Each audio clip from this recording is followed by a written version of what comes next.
大家平安。今天2月10号，我们在家会主要来读传道书的11章第9节到12章的第8节，主题是欢乐中寻求意义。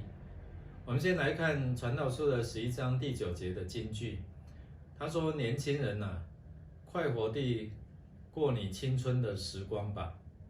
趁年轻时欢乐吧，随心所欲做你喜欢做的事吧。但是要记得，上帝要按照你的行为审判你。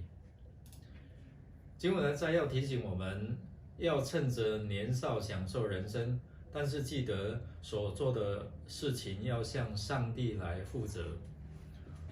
所以我们趁着年轻力壮、身处巅峰之时，要纪念创造宇宙万物的上帝，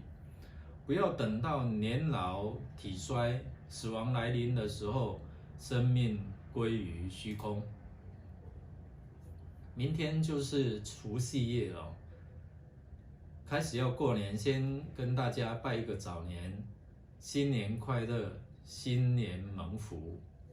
接下来的一年，你想要活出什么样的影响力？传道者他鼓励我们尽情享受人生，但是也别忘记我们的人生是要向上帝来负责、来交代。所以他鼓励我们把我们生命最精华的时间、最有能力可以展现、最有活力可以影响人的时候，活出美好生命的时刻，并且要与这位创造的主来连结。当我们与上帝连结，我们就能够拥有他所赐的各样的智慧、生命的益处，不会浪费我们上帝给我们所赐的各样的恩赐才干，不要埋没上帝对我们一生特别的心意和计划，然后再来叹息说：哎呀，我一生都白活了。你知道合乎上帝心意的大卫，他在年轻的时候他就开始倚靠上帝，然后靠主过得胜的生命、得胜的生活，所以他完成了许许多多人觉得不可能的事情，因为他不断的纪念、不断的倚靠、不断的回转，向这位创造他生命的主来倚靠他。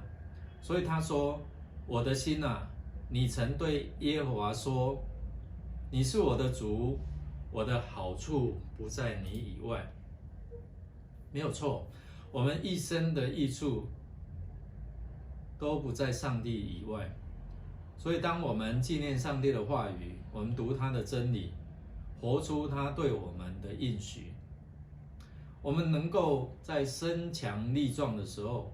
不自以为意，让上帝成为我们随时的提醒，在年老体弱的时候才不会后悔叹息，因为我们已经按照上帝的心意活出精彩的人生。愿上帝在新的一年当中带领我们扭转未来，活得幸福精彩。最后我们来默想，当你认识上帝，让你觉得最有意义的是什么？他对你的生活有什么样的影响还有改变？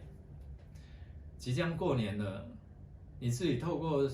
跟上帝的认识连结，你拥有属天的能力跟赐福，